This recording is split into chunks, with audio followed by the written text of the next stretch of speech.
Bonjour à tous. Aujourd'hui, ma mission, pas impossible mais compliquée, c'est de vous expliquer quels sont les différents protocoles domotiques sans fil qui peuvent exister, de manière à vous expliquer déjà comment ils fonctionnent, comment moi je les utilise, mais aussi vous donner quelques avantages et inconvénients de chacun pour que vous puissiez faire votre choix de manière éclairée, déterminer quels sont les protocoles que vous voulez déployer chez vous, creuser une piste en tout cas si vous avez besoin d'installer des équipements sans fil. Alors en termes de vidéos que je produis sur ma chaîne, je vous mets ici mes playlists. Vous voyez que je fais du contenu divers et varié, mais évidemment un de mes sujets de cœur, c'est la domotique. Et donc vous avez toute une playlist ici consacrée à la domotique. Et parmi toutes les vidéos consacrées à la domotique, je vous en conseille deux. Pas forcément à regarder avant cette vidéo, mais intéressantes à garder à l'esprit avant cette vidéo. C'est celle qui vous présente mon installation domotique en termes de logiciels, d'applicatifs. Donc ce que j'utilise en termes de smartphone, ordinateur, quel est mon système domotique, donc en l'occurrence JDOM, comment je l'ai configuré. Donc comment j'ai préparé mon système de domotique. L'autre vidéo que je vous conseille, c'est celle-ci concernant mon tableau domotique. Comment j'ai équipé mon tableau électrique, comment je l'ai enrichi avec des équipements domotiques. Et dans ces deux vidéos-ci, normalement, vous devriez retrouver les informations nécessaires, en tout cas une partie des informations nécessaires pour comprendre quels sont les choix que j'ai faits. L'autre chose qu'il faut que je mette en évidence, c'est aussi que cette vidéo-ci ne se suffira pas à elle-même, évidemment. J'ai pas la science infuse, et mon objectif c'est de vous partager mon expérience personnelle. Donc, n'hésitez pas à recouper des informations, regardez d'autres vidéos, renseignez-vous. Vous avez un tas de ressources qui existent sur Internet, qui vous donneront d'autres avis, d'autres expériences d'utilisation. C'est important de se faire un jugement en regardant d'autres contenus que le mien, pour pouvoir recouper l'information, mais aussi pour pouvoir avoir d'autres avis, parce que ce que je transmets aussi, c'est un avis, et donc c'est quelque chose qui m'est très personnel, que vous n'êtes pas obligé de partager quand vous écoutez et vous regardez ce que je dis. On le voit ici, j'ai un IPX800V4, dont j'ai fait d'ailleurs une vidéo dédiée. L'IPX800V4, c'est un équipement qui est câblé, donc j'ai ici donc une vidéo complète qui explique le fonctionnement de l'IPX800V4, avec le cas par exemple de l'ouverture de ma porte de garage, et je vous le redis, câbler des équipements domotiques, c'est la voie royale, c'est le chemin que vous devez prendre dans la mesure du possible, que vous soyez en construction, en rénovation. Si vous avez la capacité de tirer des câbles, partez d'abord sur cette voie-là. Le sans fil, c'est un choix secondaire. C'est évidemment très pratique à déployer, mais ça apporte derrière un tas de contraintes, enfin des contraintes en tout cas, qui donnent l'objet d'une vidéo complète, donc juste pour vous donner un ordre de grandeur. Donc essayez de privilégier tout le temps le filaire dans la mesure du possible. Forcément, cette vidéo-ci va être un petit peu longue puisque j'ai beaucoup de choses à vous dire et à vous expliquer. Donc prenez un truc à boire, un truc à manger, mettez-vous dans de bonnes dispositions pour pouvoir la suivre. Et puis, quoi qu'il arrive, comme je le fais dans toutes les vidéos et je vous le rappelle, dans la partie description de mes vidéos, vous avez toujours, donc si vous cliquez sur le petit plus ici, vous avez toujours le sommaire complet et détaillé de chacune de mes vidéos, sous forme de texte, ce qui vous permet d'avoir un résumé de la vidéo, les timecodes associés, et donc comme ça vous pouvez savoir de quoi parle la vidéo et sauter directement au passage qui vous intéresse. Donc s'il y a des séquences qui ne vous intéressent pas, vous pouvez donc faire l'impasse dessus, et puis ça vous fait normalement gagner du temps. Allez, maintenant que ceci est dit, on va passer directement au vif du sujet, c'est-à-dire quels sont les protocoles domotiques que j'utilise chez moi. Alors chez moi, j'ai majoritairement 3 protocoles domotiques qui sont déployés, le Wi-Fi, le Zigbee et le Z-Wave. Et c'est essentiellement ce que j'utilise en sans fil. Il faut savoir que une bonne hygiène, je dirais, de domotique, si vous faites du sans fil, c'est d'éviter de multiplier les protocoles, donc d'éviter d'en avoir beaucoup. Vous ne pourrez pas normalement tout faire avec un seul protocole, donc vous serez obligé d'en avoir au moins 2. Mais dans la mesure du possible, essayez de minimiser le nombre de protocoles, ça vous évitera les ennuis. Alors, chaque protocole a ses spécificités, on le verra après. Le Wi-Fi en lui-même n'est pas un protocole de domotique, mais intervient dans la pratique de la domotique. Par contre, les protocoles Zigbee et Z-Wave sont, eux, de vrais protocoles de domotique avec des fonctionnalités assez avancées sur ces points-là. Alors, il n'y a pas que ça en protocole de domotique. Je vous en ai mis ici d'autres, mais il n'y a pas non plus que ceux-là. Vous avez le Bluetooth que vous devez connaître, le Bluetooth qui sert entre autres à transmettre des données. Par exemple, quand vous connectez un casque audio à un smartphone, des choses comme ça. Donc c'est un protocole qui sert aussi en domotique parce qu'il y a des capteurs qui fonctionnent en Bluetooth. Vous avez les protocoles un peu historiques, je dirais un petit peu dépassés, que sont les protocoles de type par exemple Shacon, donc les protocoles 433 MHz, et les trucs dans le genre là, qui servent au portail, qui servent aux portes de garage, ce type d'usage, qui sont des protocoles très peu fiables et très peu sécurisés, mais qui existe toujours. Vous avez également le protocole N-Ocean. Alors N-Ocean a la particularité d'être un constructeur et aussi un protocole. Le protocole N-Ocean, il a une particularité importante, c'est d'essayer d'économiser les ressources. Donc au maximum, ce sont des produits qui travaillent sans pile, sans batterie, donc qui génèrent leur propre énergie et quand c'est pas possible, ce sont des produits extrêmement économes en énergie, parce que ce sont des produits comme des capteurs, des choses comme ça, donc qui n'ont pas la possibilité d'être branchés sur le secteur, et donc qui doivent durer le plus longtemps possible sur batterie. Donc c'est des produits qui sont très bien optimisés, beaucoup plus que les produits Z-Wave et Zigbee, et bien plus qu'un produit Wi-Fi. Et enfin, je l'ai mis en dessous, vous avez la voie royale de toute solution domotique, qui est le KNX. Je dirais que c'est le Graal ou la solution ultime pour une installation domotique. Elle n'est pas appropriée à tout le monde, mais en général, si vous avez la capacité de le faire, le déploiement d'une solution KNX est très intéressante. Alors le KNX, c'est un système de bus, c'est en général filaire, mais il existe une variante sans fil du KNX, parce que déjà tout ne peut pas être câblé dans la vie, et en plus, quand bien même vous avez une installation KNX existante, des fois par des mécanismes d'extension, etc., donc vous voulez agrandir votre logement, vous voulez équiper une pièce qui ne l'était pas, vous ne pouvez pas partir sur du filaire, et donc des fois il faut déployer du sans fil. Donc le KNX existe aussi en sans fil, et donc voilà un horizon des protocoles qui existent, mais il n'y a pas que cela. Pour en revenir aux 3 protocoles de base sur lesquels je vais m'étendre pendant cette vidéo, le Wi-Fi en lui-même, vous avez une vidéo que j'ai faite qui est dédiée sur le Wi-Fi Mesh, un test du kit TP-Link d'Eco M9 sur lequel je reviens en détail sur le Wi-Fi, sur les réseaux Wi-Fi. Donc je vous renvoie vers cette vidéo si vous voulez en savoir un petit peu plus. Le réseau Wi-Fi est spécialisé dans la transmission de données, c'est pour ça que c'est pas un protocole de domotique en tant que tel, c'est un protocole dont l'objectif c'est d'échanger des données et beaucoup de données, et si possible le faire à des vitesses élevées. Et en domotique c'est pas la problématique principale d'échanger des données, ce qui est important c'est de préserver la bande passante, de préserver les batteries et des problématiques en tout cas de ce type-là. Mais le Wi-Fi est beaucoup utilisé en domotique parce que ça sert aussi à connecter vos équipements de domotique au reste de votre installation, et il y a beaucoup d'équipements, les stations météo, les thermostats, les objets connectés comme les enceintes connectées, les choses comme ça, qui sont connectés en Wi-Fi, et d'ailleurs que en Wi-Fi pour certaines d'entre elles.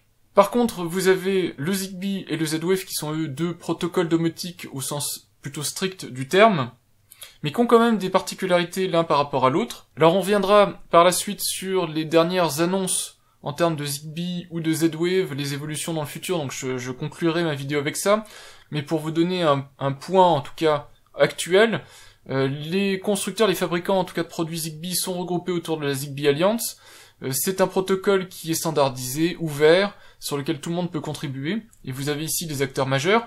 Alors vous avez des fabricants comme Amazon et Apple parce que vous avez des produits comme les Amazon Alexa qui incluent directement, en plus du Wi-Fi, donc les Alexa sont les enceintes connectées Amazon, en plus du Wi-Fi vous avez aussi l'intégration native d'un pont Zigbee, donc ce sont des produits qui peuvent nativement parler Zigbee, mais vous avez aussi des marques comme Ikea, donc le fabricant Ikea de meubles qui fabrique aussi des produits Zigbee, que ce soit des lampes, des choses de ce type-là. Vous avez Legrand fabrique aussi, donc dans les gammes Celian et d'autres gammes, en partenariat avec Netatmo, fabrique des produits connectés Zigbee, pour piloter les volets roulants, pour piloter l'éclairage, des choses comme ça, même pour piloter les prises électriques. Vous avez également Signify, autrement dit Philips Lightning, donc la branche lumière éclairage de Philips. Pour le grand public, c'est Philips Hue, qui fait donc du Zigbee. J'en parle en long, en large, en travers à chaque fois que j'en parle dans mes vidéos. Le protocole utilisé par Philips Hue, c'est du Zigbee. Concernant le Z-Wave, c'est à la fois semblable et très différent. Il y a aussi une Z-Wave Alliance, autour de laquelle sont réunies les sociétés qui fabriquent, en tout cas des produits Z-Wave. Des produits Z-Wave, vous en avez beaucoup. Entre autres, vous voyez sur ma chaîne les produits Fibaro, les produits IoTech. Mais il y en a beaucoup d'autres.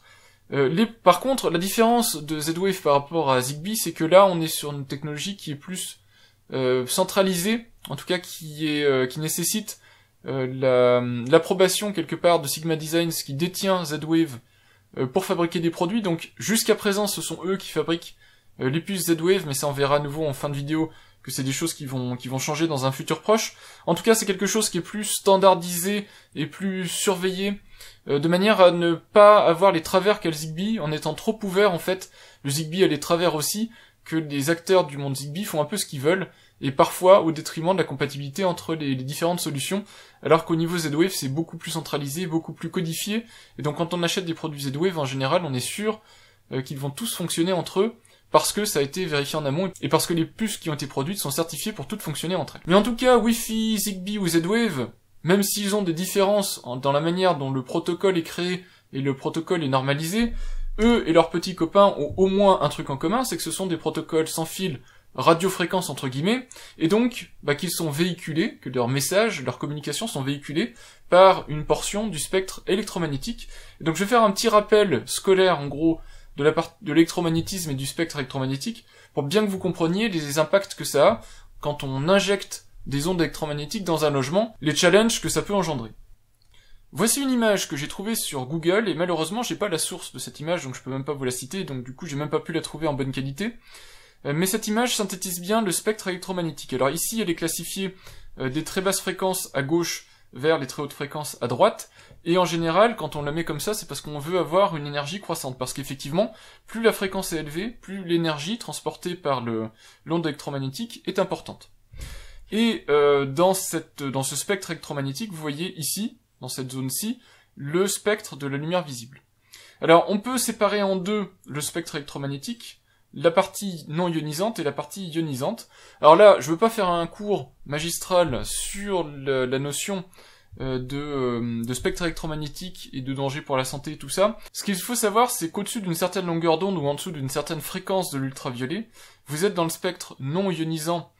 Et donc, le fait d'être ionisant, en fait, le terme ionisant indique que vous pouvez faire changer d'état une molécule ou un atome en le transformant en ion. Ce qui est plutôt mauvais sur un organisme comme nos corps humains. Donc c'est pour ça que vous voyez ici des domaines de l'imagerie médicale, de l'ultraviolet, pour lesquels on est dans le domaine ionisant et donc potentiellement dangereux pour la santé. C'est assez facile à se le remémorer, puisque tout simplement l'ultraviolet, c'est ce qui compose une partie de la lumière, et vous savez bien que quand vous restez exposé au soleil trop longtemps, ou quand vous faites des séances d'UV, vous pouvez avoir des effets néfastes sur votre organisme, sur votre santé. En dessous de l'ultraviolet, on est sur la partie non ionisante. Alors c'est pas pour autant qu'on est sans danger pour la santé, mais ça nécessite quand même une puissance élevée pour avoir un impact sur un organisme vivant. Et c'est pour ça que la plupart des protocoles qui sont utilisés dans la partie, en tout cas radiofréquence, infrarouge, micro-ondes, ont des puissances qui sont très contrôlées, de manière justement à éviter tout impact nocif, en tout cas sur la santé. Alors après ça, il y a beaucoup de débats sur Internet, sur la nocivité des ondes. Moi, je ne peux que vous conseiller de vous référer aux experts du domaine. Il y a des comités scientifiques, il y a des recherches qui sont faites qui ne montrent absolument pas d'impact observable sur la santé. Donc pour le moment, il vaut mieux se référer à ça plutôt qu'à d'autres articles qu'on peut trouver qui sont pas loin du charlatanisme. En tout cas, d'après toutes les revues scientifiques, toutes les études scientifiques, on est ici si on émet à des puissances raisonnables, comme le font actuellement les normes GSM, 2G, 3G, 4G, même 5G, on est sans danger sur l'organisme. Alors on va se focaliser sur une partie de ce spectre qui s'appelle radiofréquence. Alors quand je dis radiofréquence, c'est pas que les radiofréquences, puisqu'ici vous avez aussi le spectre qui est appelé micro-ondes, et vous allez voir que comme vous avez votre four micro-ondes qui vient chauffer vos aliments, dans le spectre des micro-ondes, vous avez aussi des ondes Wi-Fi. Les ondes Wi-Fi font partie du spectre des micro-ondes, comme le Zigbee, entre autres. Et donc, on parle de micro-ondes, de 5G par exemple micro-ondes, avec des gens qui ont peur de la 5G micro-ondes, alors qu'en fait micro-ondes est juste le terme approprié pour parler de cette gamme de fréquences. Donc je vous ai mis ici un deuxième schéma qui est plus intéressant, mais malheureusement en anglais, pour vous montrer toujours le spectre électromagnétique et surtout la partie radiofréquence du spectre électromagnétique. Donc vous avez à nouveau ici ce spectre électromagnétique, et vous avez là un zoom qui est fait sur la partie onde, donc radiofréquence et puis onde micro-ondes. Et donc là vous voyez à nouveau des équipements et sur quelle plage de fréquence ils fonctionnent. En gros vous avez les téléphones mobiles qui fonctionnent sur la bande de fréquence autour des 800 MHz, mais aussi proche des 2 GHz. Ce qui est intéressant de voir, c'est que on peut découper cette bande radiofréquence micro-ondes en 3. Une portion qui est perméable, c'est la bande de fréquence qui a la plus grande facilité en fait pour traverser les objets, qui porte le plus loin et qui traverse le plus facilement les objets. Une bande de fréquence ici entre 2 Go et 5 Go. On est là sur les gammes de fréquences typiquement du Wi-Fi, puisque le Wi-Fi est en 2 Go 4 et 5 Go, qui a les semi-perméables, donc a plus de difficultés pour pénétrer les objets. Quand je parle d'objets, je parle par exemple des murs, donc c'est important, puisqu'en général, quand on fait de la domotique, on le fait dans une maison, et donc les murs sont très importants. Et au-delà des 5 GHz, là on a des difficultés importantes à travailler sur des grandes distances et à traverser les objets. Donc c'est pour ça qu'en général, on se limite autour des 5 GHz, et on va pas au-delà, surtout en intérieur, parce que sinon on a des difficultés à traverser les objets. Alors j'ai synthétisé ici à droite ce qu'il faut retenir en tout cas de tout ça. Plus vous avez une fréquence élevée, et plus vous avez une bande passante élevée, donc une capacité de transmettre des données importante. Cette capacité de transmettre des données, il suffit de regarder en bas ici, par l'augmentation de la fréquence, donc plus vous avez une fréquence qui est élevée, plus vous pouvez transmettre de signaux numériques, et donc plus vous pouvez transmettre de données à la seconde. Et malheureusement, vous avez aussi une atténuation qui décroît en fonction de la distance. Par exemple, le Wi-Fi 5 GHz, c'est un protocole qui permet d'échanger énormément de données à la seconde, mais plus vous vous éloignez de votre borne Wi-Fi, moins vous captez, et ça décroît très rapidement. À l'inverse, quand vous utilisez des fréquences peu élevées, par exemple la radiofréquence autour des 433 MHz, là vous avez une bande passante qui est assez réduite, donc vous pouvez transmettre très peu de données. Par contre, vous avez une atténuation qui est beaucoup plus faible, et donc la capacité d'émettre sur plus de distance et à travers plus d'objets, donc traverser des murs plus facilement. Voilà en gros ce qu'il faut retenir en tout cas de ce spectre électromagnétique et de cette bande de fréquences des radiofréquences micro-ondes. C'est en tout cas ça qu'il faut garder à l'esprit pour le résumé que je vous fais ensuite. Donc je vous reclassifie toujours par ordre croissant des fréquences, les différents protocoles domotiques. Donc chacun en gros les radiofréquences 433 MHz. Vous avez sur la bande de fréquences GSM en gros, vous avez en 868 MHz très précisément, vous avez le Z-Wave et l'Océan, sachant qu'aux États-Unis et dans d'autres pays c'est sur d'autres fréquences, ça dépend aussi des accords, des conventions qu'il y a sur les continents, dans les pays et tout ça. Aux États-Unis c'est plutôt du 908 MHz pour le Z-Wave, donc c'est important aussi de le savoir parce que ça veut dire que certains produits ne sont pas compatibles avec d'autres en fonction des pays dans lesquels vous les achetez. En tout cas vous voyez qu'au niveau 868 MHz on n'est pas saturé, il y a au niveau protocole domotique il y en a assez peu. Au niveau des 2 Go 4, vous voyez que c'est une autre histoire, parce que vous avez quand même le Wi-Fi, Wi-Fi 1, 2, 3, 4, donc le Wi-Fi ABGN, quelque part le Wi-Fi historique, celui qu'on utilise malheureusement encore un peu, mais qui maintenant n'est plus suffisamment efficace pour les usages modernes. Et puis vous avez le Zigbee et le Bluetooth en 2 Go 4, et en 5 GHz, vous avez le Wi-Fi 5, le Wi-Fi 6, donc les nouveaux Wi-Fi, les Wi-Fi modernes, donc Wi-Fi AC, Wi-Fi AX. Donc si vous avez bien retenu ce que je vous ai expliqué, vous avez donc une bande passante qui augmente, plus vous augmentez en fréquence, par contre une portée qui diminue, plus vous augmentez en fréquence. Voilà en gros où se situe chacun des protocoles domotiques, et si vous regardez la bande de fréquence des 2 Go 4, vous voyez qu'on a quand même pas mal de monde qui se bouscule là-dedans, en particulier quand on est dans une maison, et ça peut poser des problèmes, et c'est l'objet du sujet suivant, à savoir les interférences. Et à nouveau pour les interférences, il va falloir que je fasse énormément de raccourcis parce que sinon la vidéo va pas finir. Mais le principe général des interférences, c'est quand vous avez plusieurs ondes d'une même fréquence qui viennent s'additionner, se soustraire, en tout cas qui viennent perturber le message originel que vous vouliez capter. Alors, pour comprendre grossièrement le mécanisme d'interférence, il suffit d'imaginer une tablée où des gens discutent dans la même langue, à peu près au même volume sonore, et si vous imaginez que toutes les personnes se mettent à discuter en même temps, évidemment, de proche en proche, on peut imaginer qu'on arrive à peu près à comprendre une conversation dans un espèce de brouhaha général, mais si 2 personnes en bout de table essayent d'échanger de l'information, vous comprenez vite que l'information va être noyée parmi d'autres conversations et qu'il sera impossible de maintenir cette conversation. Et bien le principe des interférences est à peu près le même, mais à ces conversations que vous avez courantes autour de la table, il faut rajouter aussi des conversations parasites, des échos en fait, qui peuvent être dus dans le cas des ondes en termes de radiofréquence à des rebonds dans une pièce, rebonds divers et variés. En tout cas, en général, les interférences ne se produisent qu'à fréquence égale, et c'est pour ça que les protocoles qui travaillent sur les mêmes fréquences posent problème, parce que c'est justement ceux qui sont soumis aux interférences, puisque par définition, ils sont sur la même fréquence. Alors, pour réduire les interférences, il y a différents protocoles qui ont différentes manières de faire, en particulier le Wi-Fi qui ordonnance l'ordre dans lequel chaque appareil va émettre, pour éviter que tous les appareils émettent en même temps sur un même réseau. Mais ça marche que quand vous êtes dans un même réseau, quand vous avez plusieurs réseaux Wi-Fi déjà côte à côte, donc dans un immeuble, et bien évidemment, il y a personne qui va orchestrer toutes les discussions au sein de l'immeuble. Et quand, en plus, sur la même bande de fréquence, vous avez des points d'accès Wi-Fi et du Zigbee, là tout le monde se met à parler en même temps, et c'est une grosse cacophonie. C'est pour ça que les protocoles, en général, créent des canaux, comme on a ici, alors le diagramme du haut, c'est les canaux Wi-Fi, donc je vous en ai mis 3 significatifs, le 1, le 6 et le 11, et en général, sur vos routeurs Wi-Fi, vous pouvez choisir quel type de canal privilégier pour vos appareils Wi-Fi. De la même manière, en Zigbee, donc ce qui est en rouge ici, qui est en superposition sur le Wi-Fi, vous avez là aussi un mécanisme de canaux qui se trouve d'ailleurs quand vous regardez sur votre application Zigbee en général, vous verrez dedans le canal Wi-Fi utilisé pour dialoguer. Et des optimisations qui sont possibles à faire, c'est justement de séparer les canaux, donc c'est comme si on séparait les conversations, de manière à ce que chacun discute dans son canal de prédilection, et que du coup personne ne parle plus fort que l'autre, et que tout le monde puisse se comprendre. Alors si vous voulez avoir plus d'informations sur les interférences, avec les principes d'écho et autres, et d'annulation de signal, je vous ai mis le lien ici dont sont issus les 3 diagrammes qui sont là, qui vous donneront dans le détail, alors en anglais malheureusement, mais qui vous donneront dans le détail les interférences et la coexistence entre les signaux Wi-Fi et les signaux Zigbee, qui sont typiquement 2 signaux de protocole domotique entre guillemets toujours, mais qui travaillent à la même fréquence.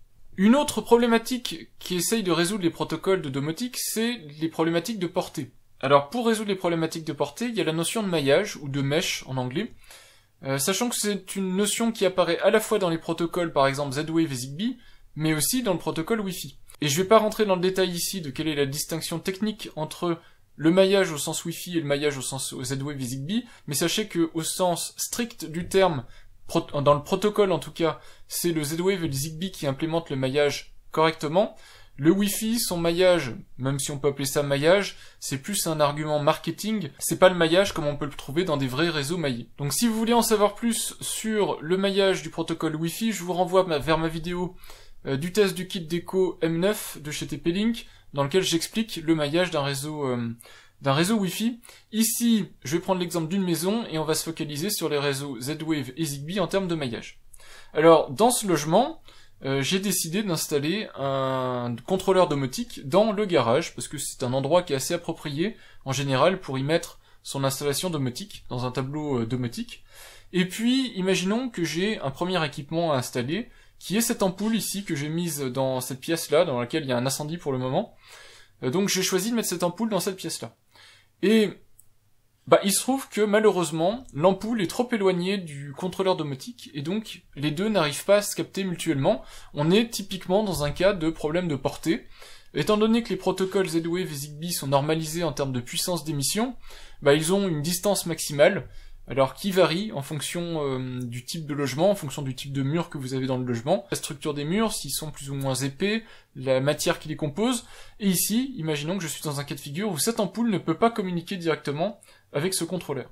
Alors, sur un protocole standard, ce serait fichu, le seul moyen de résoudre la problématique, ce serait soit de rapprocher l'ampoule du contrôleur, soit de rapprocher le contrôleur de l'ampoule. Et ça a introduit des problématiques parce que forcément, il y a des soucis à faire ça. L'ampoule, de toute façon, vous imaginez bien qu'on peut pas la déplacer. Si jamais vous devez mettre cette ampoule-là dans cette pièce-là, elle ne peut pas bouger. Le contrôleur, vous allez peut-être le mettre dans une pièce, mais si c'est pour le mettre dans la salle de bain ou dans les toilettes, parce que c'est la seule pièce qui capte l'ampoule que vous avez choisi de mettre, c'est un petit peu dommage. Donc imaginez maintenant que je poursuis mon installation domotique, et j'installe d'autres ampoules, toutes elles aussi connectées sur le même protocole domotique, et puis je vais installer aussi, pourquoi pas, des chauffages, que j'ai mis ici en rouge. Donc j'installe quelques chauffages dans quelques pièces, toujours des chauffages connectés dans le même protocole domotique. Je vais aussi installer des interrupteurs, mais alors ce coup-ci ça va être 2 interrupteurs sans fil, juste pour pouvoir faciliter le pilotage de mes lumières, peut-être régler l'intensité lumineuse, la couleur, des choses comme ça. Je vais installer aussi un petit détecteur de température et de fumée, c'est sympa parce que comme il y a le feu, ça pourrait quand même être pratique de savoir s'il y a un incendie. Et puis dans le garage, je vais installer une sirène, que je vais faire sonner aussi à l'extérieur, qui va me servir de sirène d'alarme incendie, et puis de sirène de détection d'intrusion. Eh bien, les réseaux maillés, qu'est-ce que c'est le principe? C'est que tous les produits qui sont connectés sur le secteur, donc vous avez ici les ampoules et les chauffages, ces produits-là vont s'associent en fait les uns aux autres pour former un réseau densément connecté, c'est-à-dire que tous les produits vont essayer de se connecter les uns aux autres. Alors évidemment, tous les produits ne vont pas pouvoir communiquer avec tous. Par exemple, ce chauffage ici en bas à gauche n'arrive pas à communiquer avec ce chauffage en bas à droite, peut-être parce que le mur ici est trop épais. Par contre, cette ampoule ici arrive à parler à ce chauffage-là, et arrive à parler à ce chauffage-là, donc pour faire le pont entre les deux chauffages. Et c'est ça le principe du maillage. Et puis à côté de ça, vous avez des appareils qui sont sur pile. Ici, vous avez un détecteur de fumée température, et puis mes interrupteurs. Eux, ils vont se connecter aux périphériques les plus proches, donc s'associer aussi au maillage, mais par contre, ils ne vont pas intervenir de la même manière dans le réseau. Eux, leur objectif, c'est pas de véhiculer l'information jusqu'à un autre nœud. Eux, leur objectif, c'est soit de recueillir une information, soit d'en envoyer une, mais pas de propager l'information, parce qu'ils sont sur pile, et ils peuvent pas se permettre, avec le peu d'autonomie qu'ils ont, d'être tout le temps actifs, en fait, d'être tout le temps participants du réseau maillé. Alors, prenons maintenant un exemple concret. Ce détecteur de température vient de se déclencher, il a détecté une élévation de température, il a détecté de la fumée, et donc il a pour objectif de transmettre cette information à mon contrôleur, ici en bas à droite dans le garage. Évidemment, je vous ai dit, dans un cas de protocole standard, ce serait pas possible, mais comme on est sur un réseau maillé, Zigbee ou Z-Wave, c'est possible. Ce protocole va permettre à ce message ici, de température trop élevée, de se frayer un chemin dans la maison, et d'aller chercher de proche en proche le contrôleur pour que le message arrive proprement au contrôleur et puis que le contrôleur puisse en faire quelque chose. Par exemple, je ne sais pas moi, allumer toutes les lumières et faire sonner la sirène. Voilà, donc c'est ça le principe d'un protocole maillé. Vous avez non plus des connexions point à point, mais tous les produits qui se mettent à se connecter les uns aux autres et à propager les informations de proche en proche jusqu'à temps que l'information atteigne le destinataire du message, et ça en faisant des principes de routage et en choisissant la route la plus efficace pour aller de l'émetteur jusqu'au récepteur. Alors je récapitule le principe du réseau maillé. Il faut distinguer vraiment deux types de produits dans un réseau maillé. Vous avez tous les produits qui sont sur secteur et qui doivent ne jamais être éteints. Donc si par exemple ce sont des ampoules ou des choses comme ça, vous devez les laisser tout le temps sous tension. C'est très important puisque c'est eux qui participent à la qualité de votre réseau maillé. Et donc tous les produits qui sont sur secteur, leur principe c'est de router les messages. Alors ils peuvent eux-mêmes recevoir ou envoyer des messages. Imaginez un produit comme une ampoule, vous pouvez l'allumer, l'éteindre, elle peut retourner son état, mais ils participent aussi à la propagation des messages. Et donc dans ce type de produit-là, vous avez par exemple, je vous en ai parlé, mais donc les ampoules, les lampes, les relais, donc pour piloter des chauffages, des volets roulants, des choses comme ça, des ports de garage. Vous avez des prises connectées, évidemment, puisqu'elles sont sur secteur, et puis des produits bien spécifiques que sont les répétiteurs, dont le seul objectif, c'est justement la propagation de ces messages. Et puis, de l'autre côté, vous avez des produits qui fonctionnent sur pile ou sur batterie, et dont l'objectif n'est pas du tout de retransmettre des messages, mais juste de gérer leur propre envoi et réception de messages. Donc soit ils ont un envoi d'informations, soit ils reçoivent de la part des autres appareils des messages, et puis ils s'endorment relativement régulièrement, de manière à économiser au maximum leur énergie. Et ça, ce sont plutôt les détecteurs, les capteurs, les thermostats, tous ces produits-là, qui n'ont pas besoin en permanence d'être reliés sur secteur. Alors, les points communs des réseaux maillés en général, toujours pour faire simple, ce sont quand même des protocoles qui sont relativement sécurisés. Si je prends le cas du Z-Wave, du Zigbee, ce sont des protocoles chiffrés en AES 128 bits, donc suffisant pour une protection relativement sécurisée de votre logement. Ce sont des protocoles qui sont légers, donc l'objectif c'est pas de transmettre un tas de données, des flux vidéo ou des choses comme ça, non, c'est de transmettre des messages courts en minimisant les échanges, puisque je vous ai rappelé que vous avez une bande passante limitée, sur le Z-Wave en tout cas, et donc le principe c'est de ne pas bloquer le réseau Z-Wave par des gros messages volumineux et très courants. Il faut vraiment que ces messages soient courts et assez espacés en fait pour permettre à d'autres produits de communiquer. Les différences majeures par contre, dans les deux protocoles maillés que je peux vous décrire comme le Z-Wave et le Zigbee, c'est qu'en Z-Wave, vous avez le droit de faire 4 bonds maximum, donc au maximum vous pouvez faire 4 sauts de produit en produit, et dans le Zigbee, la différence par rapport au Z-Wave, c'est que vous avez un réel manque d'homogénéité entre les constructeurs, et vous pouvez vous retrouver avec plusieurs réseaux Zigbee. Un exemple concret pour vous montrer ça, imaginez toujours le cas de tout à l'heure, mais les luminaires, maintenant, toutes les lumières, lampes, ampoules, etc., sont gérées par Philips Hue. Ils vont créer un premier réseau maillé Zigbee, qui est le réseau Philips Hue. Et à côté de ça, vous avez un deuxième prestataire, dont lui, son rôle, c'est de gérer les chauffages sur un réseau Zigbee. Et bien lui, il va venir avec son contrôleur, et les produits vont s'associer entre eux sur le réseau Zigbee de ce produit-là. Et vous allez vous retrouver avec, certes, tous des produits en Zigbee, mais des produits en Zigbee qui fonctionnent sur des réseaux distincts. Et donc en fait, votre maillage va être partiel, et pas de très bonne qualité. Et ça, c'est une grosse problématique du Zigbee, c'est que certes, c'est censé être interopérable, mais quand on regarde dans la réalité, il y a beaucoup de constructeurs qui interviennent sur du Zigbee, et si vous voulez du Zigbee interopérable, ce qu'il faut faire, c'est se passer, en fait, des box constructeurs, donc se passer du pont Philips Hue, se passer de la box de votre contrôleur machin chose qui gère le chauffage, et de faire en sorte que votre réseau revienne unifié sur un seul réseau Zigbee, et ça, le seul moyen, c'est de le faire à la main, avec des clés Zigbee, avec par exemple des solutions comme JDOM ou Home Assistant, sur lesquelles vous branchez votre clé Zigbee, et vous gérez à la main votre réseau Zigbee, mais quand vous faites ça, évidemment, vous perdez les ponts et toute la logique en fait qui vient avec le constructeur, et donc du coup vous perdez en fait en fonctionnalité sur votre réseau Zigbee, puisque vous n'avez plus toutes les routines, toutes les aides que peut vous fournir par exemple le pont Philips Hue. Alors pour vous montrer un cas maintenant avec le Z-Wave, voilà une table de routage que j'ai chez moi de mon réseau Z-Wave. On voit ici en abscisse et en ordonnée, ce sont exactement les mêmes produits. En fait, la table se lit ainsi. Si par exemple vous voulez savoir la qualité de connexion entre mon détecteur de fumée ici qui s'appelle 5 et mon répétiteur qui s'appelle 7, eh bien vous allez chercher l'intersection entre la ligne 5 et la ligne 7, et ici on voit un petit carré vert qui apparaît, ça veut dire que la connexion est bonne.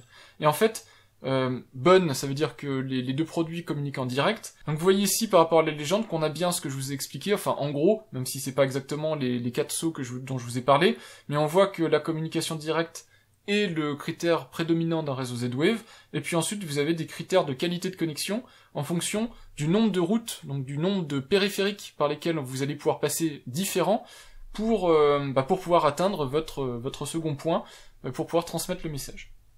Un autre point qui est super important à comprendre dans les réseaux maillés, c'est leur résistance à la panne. Ils sont maillés parce que justement, ils vont offrir des opportunités différentes aux produits pour discuter entre eux. Imaginez ici que le feu vient de détruire le produit qui est là, donc le chauffage connecté, et que ce chauffage connecté était utilisé comme route pour véhiculer l'information il y a un incendie.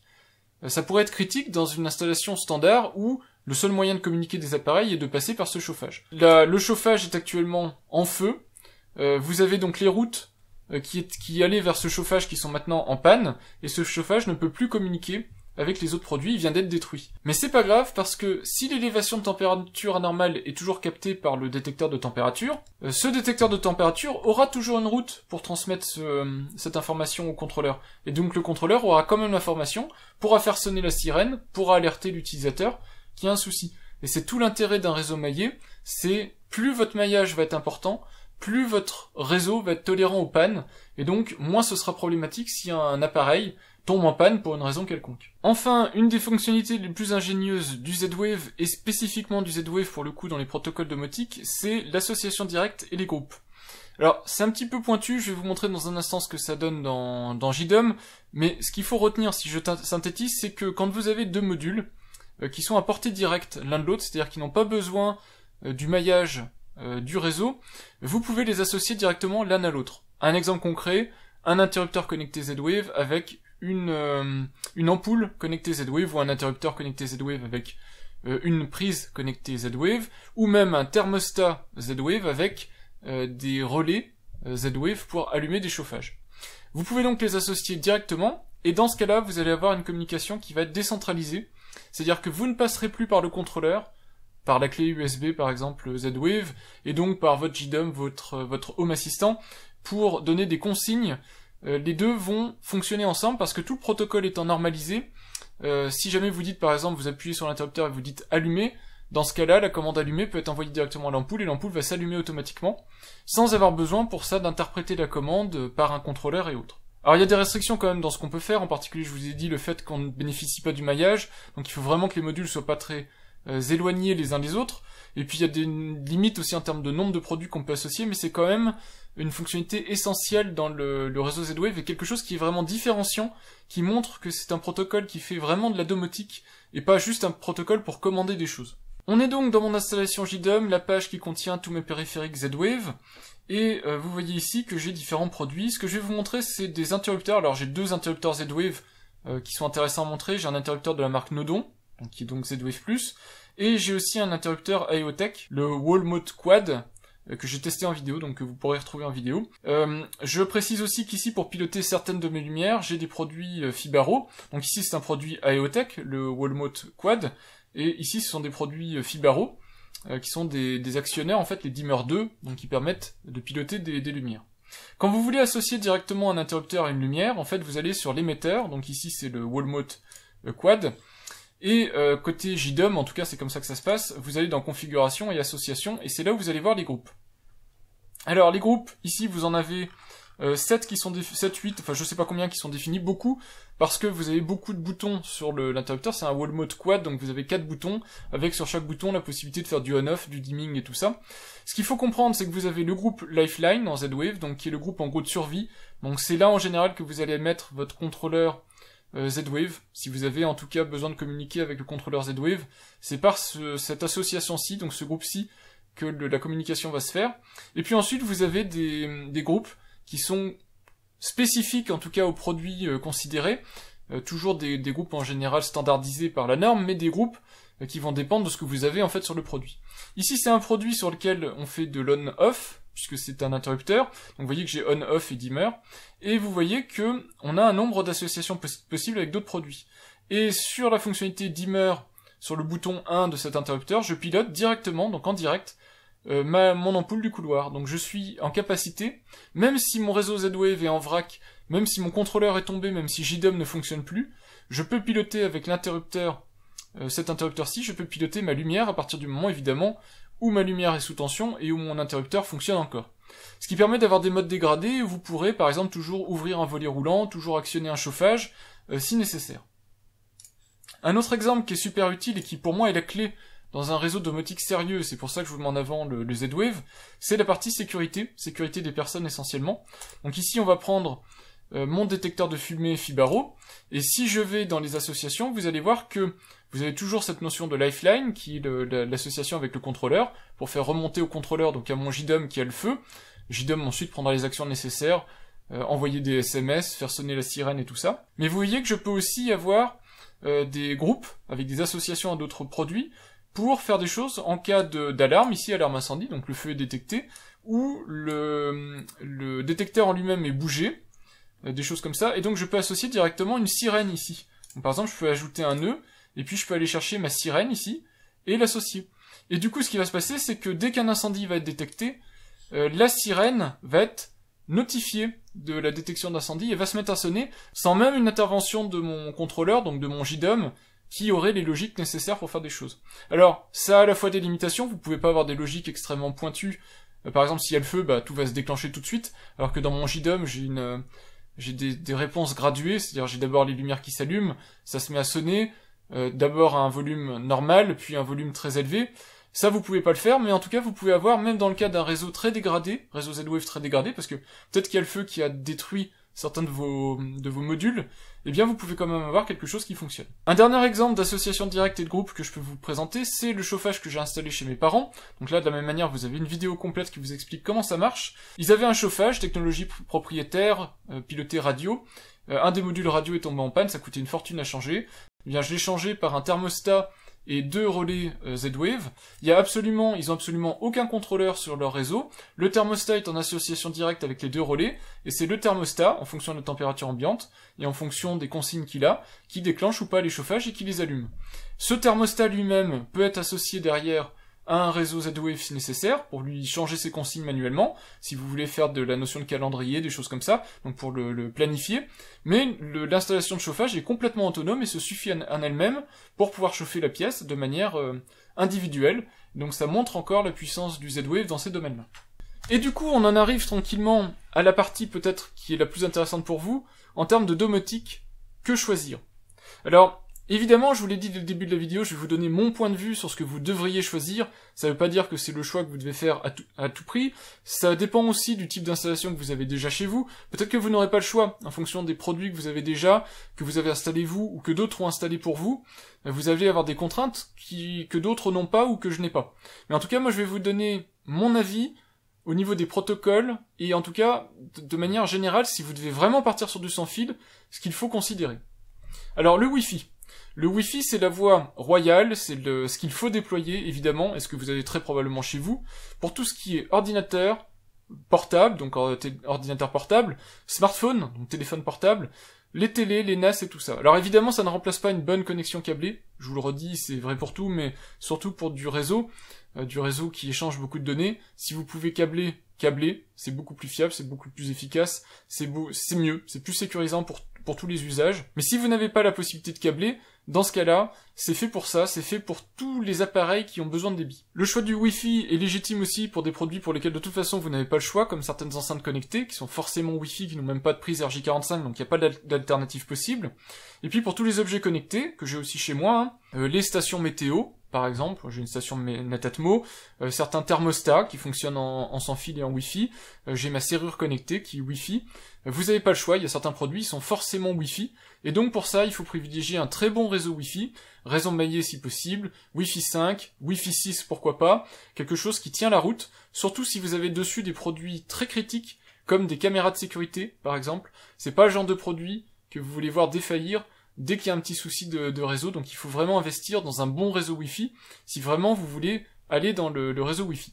Par contre, ce qu'il faut bannir, je pense, des usages Wi-Fi, malgré la quantité astronomique de vidéos que je vois là-dessus sur internet, ce sont tous les appareils qui sont sur pile ou sur batterie. Le réseau Wi-Fi n'est pas fait pour être économe en énergie pour ce type d'appareil, même s'il y a des très bonnes performances, certains produits à revette, très autonomes, malgré le fait qu'ils soient sur pile ou sur batterie et Wi-Fi, mais c'est quand même pas l'univers de prédilection, on va dire, du Wi-Fi. Évitez les capteurs, tout ce qui est capteurs d'intrusion, d'ouverture, des choses comme ça, c'est pas non plus des produits qui sont très fiables parce qu'ils sont en Wi-Fi, c'est en général des produits qui marchent sur pile, qui mettent un certain temps avant de se réveiller, rétablir la connexion Wi-Fi qui est en général plutôt lente. C'est pas des produits donc qui sont faits pour, il y a des protocoles qui sont spécifiques à tout ça. Et puis, malheureusement je dirais, parce que bon, ça va aller à l'encontre de ce que pensent probablement certaines personnes, mais les produits comme les Shelly, donc tout ce qui est actionneur, Wi-Fi et tout ça, c'est vraiment pas des produits idéaux en termes de domotique. Et puis les produits ESP, c'est très sympa pour bidouiller, mais moi je vous le dis, hein, c'est de la bidouille, c'est pour jouer, mais c'est pas pour faire de la domotique de manière sérieuse. Si vous partez là-dessus, c'est certain, tôt ou tard, vous allez avoir des problèmes. Pas forcément des problèmes toujours de fiabilité, mais peut-être des problèmes, je sais pas, vous avez votre clé Wi-Fi à changer, c'est contraignant à faire. C'est pas des produits qui sont conçus pour faire ce type d'usage. En tout cas, le protocole Wi-Fi, si possible, vous réservez aux produits qui ont besoin de beaucoup de bandes passantes, échanger des données en volume, en vitesse, c'est fait pour ça. Le Zigbee, qu'est-ce que je pense du Zigbee et comment vous devez le déployer? Le Zigbee, il est adapté dans pas mal de situations, c'est un protocole qui est sympathique, par exemple pour les systèmes non critiques, donc tout ce qui est éclairage par exemple, c'est sympa. Il est intégré aussi nativement dans pas mal de hubs, je pense à Alexa par exemple, donc du coup ça peut permettre aussi de faire des usages facilités, donc pour le grand public c'est vraiment bien, c'est un protocole qui est vraiment sympa, le Zigbee, ça commence à être de la domotique sérieuse, mais ça reste accessible, donc c'est un protocole bien fait, mais accessible. Par contre, il faut vraiment réfléchir si vous voulez investir là-dedans. C'est un protocole dont les produits sont accessibles en termes de prix en général, en tout cas plus que du Z-Wave, mais pour lequel il y a des grosses lacunes. Donc il faut réfléchir si vous voulez investir au niveau Zigbee en tout cas sur des produits comme des ouvrants, donc je pense à des volets, moteurs de volets, portes, portails, du chauffage ou même de la sécurité, donc détecteur de mouvement et tout ça. C'est pas des produits qui sont faciles à trouver, même si dans la gamme, par exemple, Legrand, dont je vous ai parlé, il y a des produits qui existent. Pour ces usages-là, moi je vous dis vraiment, faut les réfléchir. Je pense pas qu'il faut investir sur du Zigbee pour ces produits-là. C'est des produits. Je pense que le Zigbee a atteint une maturité actuellement, donc il y a pas mal de produits. Il y a des produits qui n'existent, je crois, même pas en Zigbee. C'est-à-dire si vous voulez faire du chauffage, je crois que vous n'avez pas actuellement de produits très fiables pour faire du chauffage en Zigbee. Donc il y a des choses que vous ne pourrez pas faire de toute façon en Zigbee. Et pour le reste, il y a des choses qui existent, mais c'est pas forcément idéal. Et puis il faut garder à l'esprit ces problèmes d'interopérabilité. Évidemment, le protocole Zigbee en lui-même est compatible, mais il y a des fabricants qui s'amusent à faire des extensions propriétaires sur le Zigbee, des fabricants qui rendent leur environnement, leur écosystème Zigbee fermé, en acceptant que leurs produits ou que les produits qu'ils jugent à même de rentrer sur leur réseau Zigbee. Et donc, vous pouvez être soit amené à avoir plusieurs réseaux Zigbee, soit être amené à tout faire à la main, avec votre propre contrôleur Zigbee, parce que vous n'avez pas de solution standardisée Zigbee qui vous permettrait de tout unifier dans un même réseau. Voilà, donc le Zigbee, sympa, mais avec modération. Si vous voulez investir dedans, réfléchissez bien. Ne mettez pas de choses critiques, je pense, dedans. Il y a de toute façon des produits que vous ne trouverez pas en Zigbee, donc vous n'aurez pas le choix, vous ne pourrez pas le faire en Zigbee. Et enfin, pour moi, peut-être pas le protocole à choisir à tous les coups, mais celui qui est le plus sérieux en termes de domotique grand public, c'est le Z-Wave. Alors il a un tas d'avantages, je vous les ai donnés. Il est pour moi adapté à tous les systèmes, que ce soit l'éclairage, le chauffage, les ouvrants, la sécurité des biens et des personnes. Il a été conçu pour, c'est pour ça qu'il a été fait. Il est exclusivement destiné à la domotique, et à la domotique tout niveau, je dirais. Donc aussi bien des produits grand public faciles d'accès, que des produits très spécialisés, comme actionner votre chaudière, actionner vos chauffages, des produits fiables pour lesquels il faut absolument sûr. Imaginez par exemple un pilotage de chaudière qui a reçu l'ordre de s'allumer mais qui ne reçoit pas parce que votre réseau n'est pas très bonne qualité l'ordre de s'éteindre, ça peut avoir des conséquences désastreuses dans votre logement, sur votre chaudière, sur la surchauffe du logement, voire pire. Donc c'est très important pour des postes de ce type-là de mettre des produits dont on connaît la fiabilité, et le réseau Z-Wave est fait pour ça. Il permet justement les reprises en cas de panne, il a des mécanismes de routage avancés qui permettent de passer outre un produit qui tombe en panne, et donc c'est parfaitement adapté à ce type d'usage. Alors par contre, c'est pas le protocole idéal, il y a des choses qu'il ne fait pas, alors c'est pas vraiment essentiel dans la vie de tous les jours, mais si par exemple vous voulez de l'éclairage comme fait Philips Hue, multicouleur, avec tonalité de blanc qui s'adapte à votre ambiance, ou qui s'adapte à l'heure de la journée, ça c'est difficile à faire en Z-Wave, il y a quelques solutions mais c'est un petit peu compliqué. J'ai essayé moi l'éclairage connecté Z-Wave, c'est pas très concluant, donc ça c'est des postes sur lesquels le Z-Wave est pas super adapté. Et puis surtout, le point faible c'est le coût de l'équipement qui est supérieur. Alors pour moi c'est un investissement de Z-Wave, c'est un protocole qui est très mûr, qui est très pointu, qui fera tout ce que vous voulez. Par contre, les équipements en moyenne, en tout cas, ils coûtent plus cher que leur équivalent en Zigbee. Et enfin, pour conclure, je vous propose qu'on jette un petit coup d'œil à l'avenir de tous ces protocoles-là, parce que je pense que l'avenir... Alors, l'avenir sera certainement au Wi-Fi, c'est probablement parmi ceux que je vous ai cités, celui qui va avoir la plus belle durée de vie avec le Bluetooth, mais les protocoles Zigbee et Z-Wave, je pense, vont être révisés dans un futur plus ou moins proche, et donc c'est important de se tourner vers l'avenir. L'avenir du Z-Wave pour commencer, alors des gros changements vont survenir en 2020, le Z-Wave c'est un protocole qui existe depuis 2003, jusqu'en 2020 il était sous licence exclusive de Sigma Designs, avec des rachats etc. au cours de son histoire, mais géré par une société unique, fabriqué également par une société unique, Silicon Labs, avec de la sous-traitance et tout ça, mais en tout cas les puces sont fabriquées par Silicon Labs, et ça garantit une interopérabilité totale, que ce soit au niveau du matériel et du protocole. Par contre, ça a évidemment des inconvénients, c'est que tous les produits devant passer les certifications pour apposer les logos Z-Wave, petit souci, forcément, ça coûte plus cher. Et certains constructeurs, on peut le comprendre, sont réfractaires à l'idée de devoir se faire valider par quelqu'un d'autre, de devoir intégrer du matériel de quelqu'un d'autre, et donc ça n'a pas aidé le Z-Wave jusqu'à présent à s'imposer plus que ce qu'il ne s'est déjà imposé, parce que forcément, il y a toujours des fabricants qui préfèrent leur solution à eux, plutôt que choisir une solution d'un fabricant tiers. Ne pas gérer la fabrication, ne pas gérer certains coûts, ça peut être très très handicapant pour eux. À partir de 2020, donc depuis déjà le début de l'année, voire même fin de l'année 2019, vous avez déjà vu sur ma chaîne, vous allez en voir d'autres, il y a des produits de la série 700, la Gen 7 chez IoTech, mais ça s'appelle série 700 pour les puces Silicon Labs. C'est la nouvelle génération de puces pour protocole Z-Wave qui permettent encore de meilleures autonomies, encore de meilleures portées, plein de petites améliorations niveau sécurité, tout ça, plein de petites choses super intéressantes qui arrivent donc sur la génération en cours là de début d'année 2020 de Z-Wave. Donc déjà des choses plutôt pas mal. Et à partir du deuxième semestre, des grosses évolutions côté Z-Wave puisque la norme Z-Wave s'ouvre aux fabricants tiers et aux développeurs. Les spécifications vont être enfin ouvertes, ce qui va permettre à OpenZ-Wave, qui est intégré dans des solutions comme Home Assistant ou JDOM dans différentes versions, de pouvoir être mieux développé, mieux travaillé, puisque du coup les spécifications seront publiques, ouvertes, partagées. Donc ça sera plus facile pour les gens de travailler sur du Z-Wave.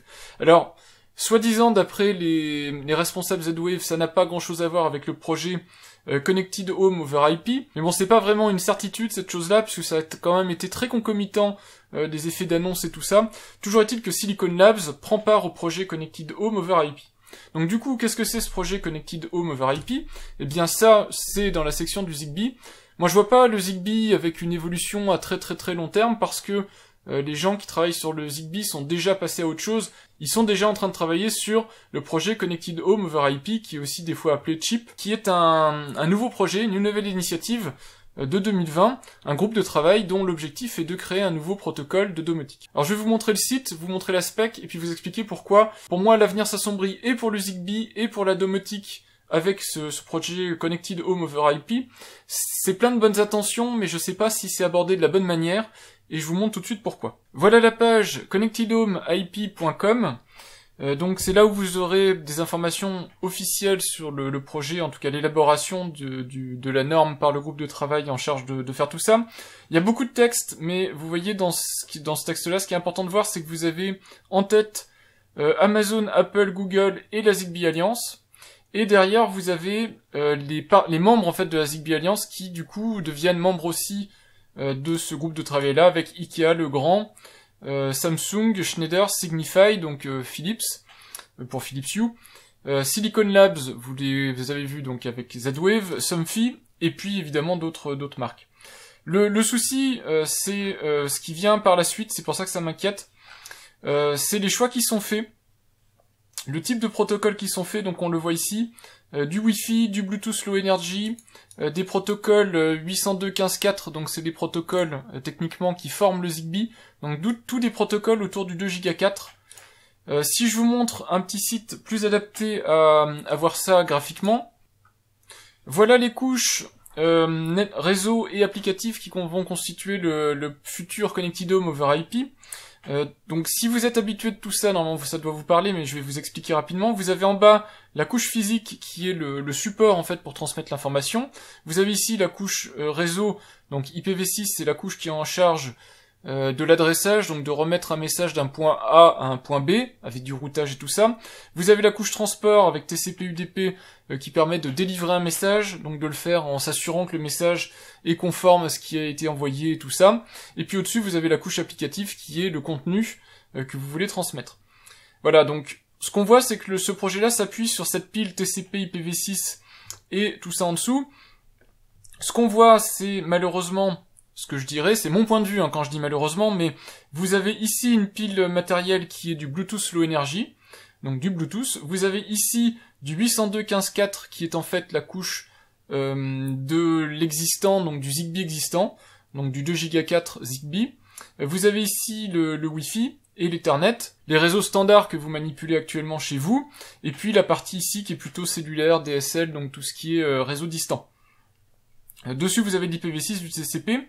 Et donc, pour moi, ça, c'est un vrai souci, c'est que déjà, ce projet-là part directement sur la base de la Zigbee Alliance, du Zigbee 3, donc part sur une base de 2 Go 4.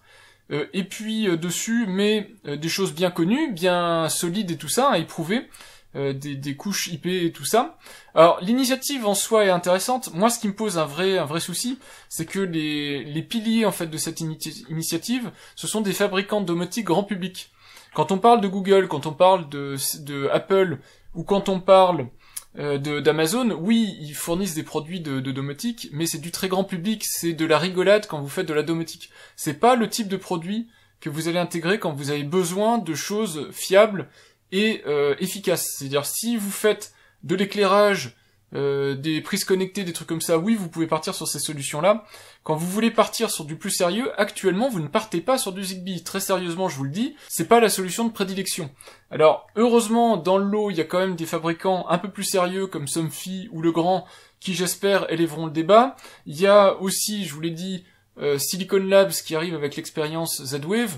J'espère que des marques de ce type-là seront entendues pour ce type de nouveaux protocoles, de nouvelles technologies, parce que sinon, à mon avis, c'est perdu d'avance. Ça va faire des produits très grand public, très accessibles, très faciles d'accès. Ça va être probablement, ce qui va être intéressant, c'est le fait que ce soit très ouvert et très interconnectable, donc peut-être que ça mettra fin à ce qui existe actuellement en Zigbee, mais je suis même pas sûr. Ce problème de chaque fabricant qui arrive avec sa solution, son implémentation à lui, sa box à lui, et puis ça marche pas avec la box des autres, parce que c'est un souhait personnel de le faire comme ça, c'est parce que c'est pas le Zigbee qui était une limitation pour faire marcher tous les produits ensemble, c'est vraiment des choix de fabricants. Et j'ai peur que ce projet-là n'apporte rien de nouveau, et qu'on se retrouve actuellement dans les mêmes difficultés qu'on a avec le Zigbee, avec ces fabricants qui en font un peu à leur tête, et qui, malgré cette très bonne volonté de vouloir faire des choses ouvertes et standardisées, continuent à faire des choses qui fonctionnent dans leur écosystème à eux, avec des interconnexions complexes, pour éviter justement, pour garder leur part du gâteau, parce que leur objectif, c'est que vous achetiez leurs produits à eux, et pas les produits des concurrents. Un Philips Hue a aucun intérêt que vous achetiez les ampoules du concurrent Ikea parce qu'elles sont moins chères. Vaut mieux que vous achetiez ces ampoules à lui, et donc que vous soyez bloqué sur son système à lui. Donc même s'il y a toujours des possibilités d'intégrer par exemple des ampoules Ikea dans du système Philips Hue, eh bien mettre un jour un firmware Ikea ou avoir des fonctionnalités avancées comme des reprises en cas de coupure d'énergie sur des ampoules Ikea, vous ne les avez pas parce que ce sont en fait des fabricants qui se tirent dans les pattes pour éviter que vous alliez acheter à gauche à droite leurs produits. Et donc je pense que ces initiatives-là n'arriveront pas à empêcher ce genre de choses qui sont empêchées très fortement par des initiatives comme le Z-Wave, qui sont bien plus contraignantes pour les fabricants, et donc qui permettent d'avoir des choses qui fonctionnent quasiment dans tous les cas de figure. Voilà, donc c'était ma vision du futur, on verra si elle se révèle valide ou pas en fin d'année, puisque je pense qu'ils vont rendre leur copie quelque chose comme fin 2020, début 2021. On verra si j'ai raison ou pas. En tout cas, ça veut dire que si pour le moment vous devez faire un choix de domotique, faites très attention à ce que vous achetez. Je vous l'ai dit, les fabricants de la Zigbee Alliance, en tout cas tout le board de la Zigbee Alliance, sont maintenant partis là-dessus. Il y aura des évolutions sur Zigbee, mais j'ai peur que ils puissent pas se disperser et que très rapidement ils aient un choix à faire.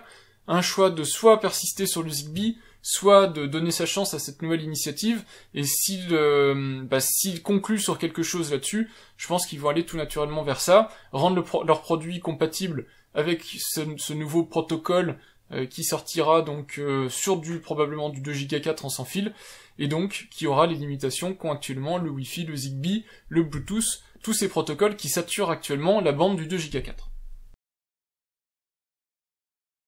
Voilà, c'était donc ma vidéo sur les protocoles sans fil en domotique. Ça a été dur, ça a été long, ça a été, je suis sûr pour vous, éprouvant. J'espère en tout cas, j'ai fait de mon mieux pour vous partager l'information et le point de vue que j'ai actuellement sur ce type de protocole. N'oubliez pas, je le redis à nouveau, c'est mon point de vue, c'est mes opinions, c'est également la manière dont je veux vous communiquer l'information qui est retranscrite dans cette vidéo. N'hésitez pas à aller chercher ensuite d'autres sources d'informations pour recouper ça et pour vous faire un avis à vous. De la même manière, et je vous le redis, même si on a passé beaucoup de temps à parler de protocoles sans fil, privilégiez le filaire, vous verrez, vous n'aurez pas toutes ces problématiques de questionnement sur quel protocole sans fil choisir, etc. C'est beaucoup plus simple quand on fait du filaire. Voilà, ça va vous simplifier la vie, donc c'est pour ça que si vous vous éloignez de ces choix de sans fil, vous verrez que quelque part, pour vous aussi, ça sera plus simple, ça sera plus pérenne, et vous vous poserez beaucoup moins de questions, que ce soit au niveau du choix du protocole, mais aussi de la manière de le sécuriser, puisque tout ça vient quasiment nativement quand on part sur du filaire. Voilà, en tout cas, j'espère que ma vidéo vous aura éclairé sur certains points, vous aura permis de découvrir des choses, ou d'approfondir des choses. Je reste à votre écoute dans la section commentaires si vous avez des questions additionnelles. Je peux pas répondre dans le détail à tout le monde, mais j'essaie toujours de répondre à tout le monde, dans la mesure du possible, de donner en tout cas un petit début de réponse, pour que vous ne soyez jamais perdus. Merci d'avoir écouté et regardé cette vidéo. N'hésitez pas à aller regarder mes playlists sur la domotique si vous voulez en savoir plus sur les produits divers et variés que je teste. Et moi je vous dis à bientôt pour de prochaines vidéos. Au revoir!